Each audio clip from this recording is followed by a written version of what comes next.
share 5 tips on doing customer development. This is the hard lessons I've learned from 9 months of doing customer development from when Content Marketer IO pivoted over to Mailshake. So in the year 2016, yes, last year, we went from a content marketing tool to a sales tool, and it took us about 9 months to build. We had one dev working all day building this thing.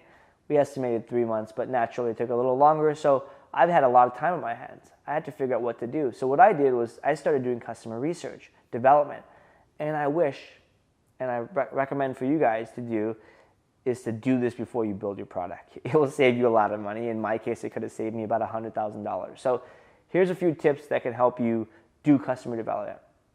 First and foremost, read your customers' reviews. Go to G2 Crowd, Capterra, if you have a software company.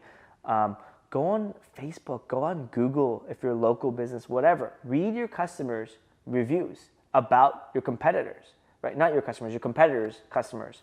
Very, very easy to do. It's free information. Look at the things they love about the product. Look at the things they hate about the product. Look at the things that they're complaining about. Make a list of the common complaints.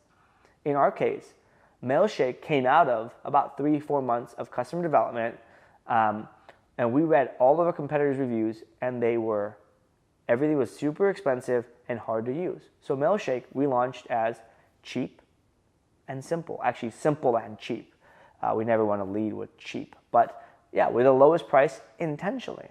And so that's a good way, and that's how we were able to figure out our exact positioning to start, just by reading our competitors' reviews. Talk to industry leaders, right? This is a great time. Everybody wants to be influencers. Everyone's really loud and happy to give feedback. Figure out the people, the leaders in the space. For example, at Mailshake, I talk to a lot of sales leaders, and we also have a lot of bloggers that are using it for link building and guest posts and things like that. So I talk to a lot of my friends who are bloggers and see what they're doing, what tools they like, how they're doing it, what they think of all the tools out there, if they even use any tools, what's their process. Now, my goal was to understand their process so that I can build a tool that fits in the process. I found that changing people's processes, changing the way people do things is incredibly difficult and a hard sell. But if you build a tool that can help improve the process and or make the process easier, meaning like they have to do 5 steps, you made step number 4 much easier, or if they do 5 steps and you turn it into 3 steps, that's an improvement on their existing process. So think about and talk to leaders about, or your friends, on what their processes are and understand what they're doing. Talk to your competitors' customers. They'll gladly talk to you on the phone if you say you're doing research and you're trying to build something better, bigger and better. Now find them on LinkedIn. Generally, competitors do video testimonials, they have written testimonials, they have reviews.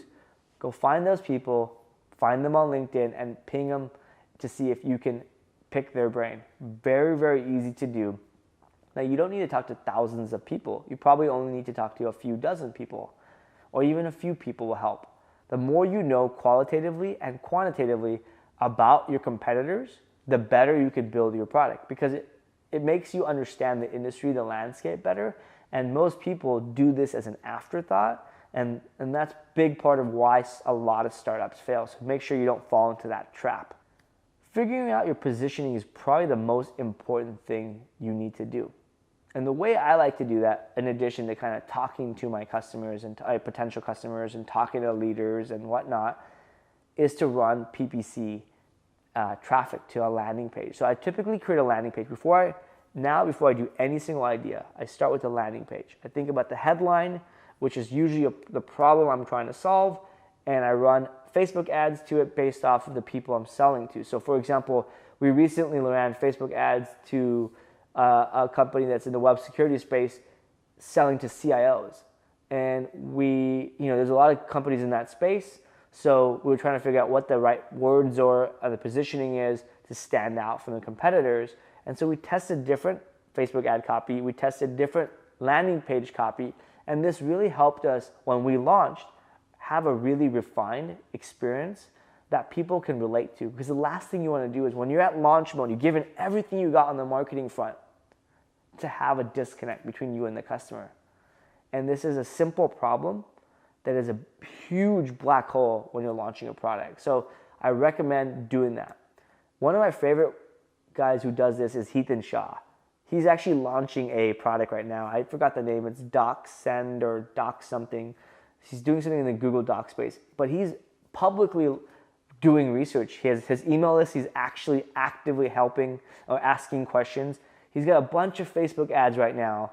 And if you go to it, it's just a survey form. So he actually surveys you on Typeform about your position, your company, what you're looking for, what size, all this information. And he says, thank you. We'll get back to you. We're still building. We'll get back to you soon. And yeah, you pay for all this data, but it's pennies on the dollar compared to what it would cost you to learn this 3, 6, 12 months from now. So that's it, guys. Hopefully that helped you save a lot of time. I know if I could go back, it would definitely help me.